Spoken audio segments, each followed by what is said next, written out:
Sobat Maestro yang terkasih, saya Yvonne dari STT Saint Paul.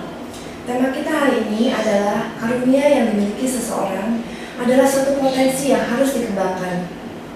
Setiap manusia diberi karunia yang berlimpah oleh Tuhan dengan keunikannya masing-masing. Ada yang berbakat mengajar, menulis, menghibur, dan lain sebagainya. Semua itu dengan tujuan untuk melakukan suatu pekerjaan yang telah disiapkan Allah dalam kehidupan kita. Ketika Allah memberikan suatu tugas khusus bagi kita, Ia juga memperlengkapi kita dengan karunia khusus untuk melakukan pekerjaan itu. Ia juga memberikan keinginan dan kemampuan. Ia juga memberikan semangat yang menggebu-gebu untuk kita mengejar keinginan kita itu. Allah ingin kita melakukan pekerjaan kita dengan sukacita. Ia ingin kita menikmati pekerjaan kita, bukan menganggapnya sebagai beban. Bagaimana caranya untuk mengembangkan potensi-potensi kita? Ada 4 hal. Yang pertama adalah mengetahui karunia dan keunikan kita. Menjadi diri sendiri, kita hanya diciptakan satu-satunya oleh Allah. Tidak ada duanya. Memanfaatkan karunia dan keunikan itu. Tidak perlu khawatir dengan karunia yang tidak kita punya. Kita juga tidak perlu mengingini karunia yang dimiliki orang lain. Yang perlu kita lakukan adalah mengembangkan keunikan yang kita punya dan melakukannya untuk kemuliaan Tuhan. Allah telah menciptakan kita sempurna, baik adanya. Kita hanya perlu mengembangkan keunikan yang kita miliki. Yang kedua adalah mempunyai tujuan hidup yang jelas, yaitu hidup untuk memuliakan Tuhan. Hidup yang tidak egois, hidup yang tidak mementingkan diri sendiri. Hidup yang dapat berguna bagi orang lain dan menyenangkan hati Tuhan. Hidup yang dapat keluar dari dalam diri kita sendiri dan dapat membagikan kasih kepada orang lain, agar orang lain dapat merasakan kehadiran Tuhan dalam kehidupan kita. Yang ketiga adalah mencintai pekerjaan kita dan melakukannya dengan sepenuh hati. Tidak ada pekerjaan yang tidak mulia di mata Allah. Setiap pekerjaan itu berharga di mata Allah.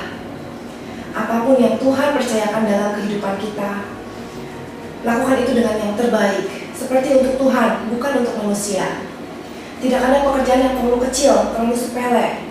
Semua pekerjaan berarti di mata Tuhan. Yang keempat adalah selalu bersyukur dan memuji Tuhan. Hidup sebagai penyembahan dalam segala hal yang kita lakukan. Penyembahan mengangkat pandangan dari diri sendiri dan mengarahkannya kepada Tuhan. Penyembahan menempatkan Allah sebagai pusat perhatian dan menempatkan kita pada sikap yang benar. Penyembahan membantu kita bersikap rendah hati saat kita mengalami kesuksesan dan menguatkan kita saat kita mengalami kesesakan. Allah Bapa kita di surga telah merancang semuanya, segala kehidupan kita, segala karunia, tugas khusus, pekerjaan yang akan kita lakukan. Ia juga berjanji akan selalu menyertai kita dan memberikan kita hari depan yang cerah. Oleh karena itu Sobat Maestro, marilah kita menggali potensi yang ada di dalam diri kita dan memanfaatkannya hanya untuk kemuliaan Tuhan.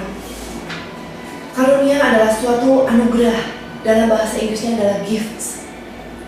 Seperti hadiah yang Tuhan letakkan di dalam diri kita. Adalah tugas kita untuk mengasahnya, menajamkannya, memanfaatkannya. Allah telah melakukan bagiannya dengan menaruh itu semua di dalam diri kita. Kita juga harus melakukan bagian kita dengan belajar, berlatih, memanfaatkan karunia tersebut untuk pekerjaan Tuhan. Sobat Maestro, segala yang kita miliki adalah pemberian dari Tuhan. Nafas kita pun juga adalah pemberian Tuhan. Jadi marilah kita pergunakan semuanya itu, kesempatan yang Tuhan berikan untuk melakukan pekerjaan Tuhan, untuk memuliakan Dia, untuk melakukan kehendak-Nya. Terima kasih, Tuhan memberkati.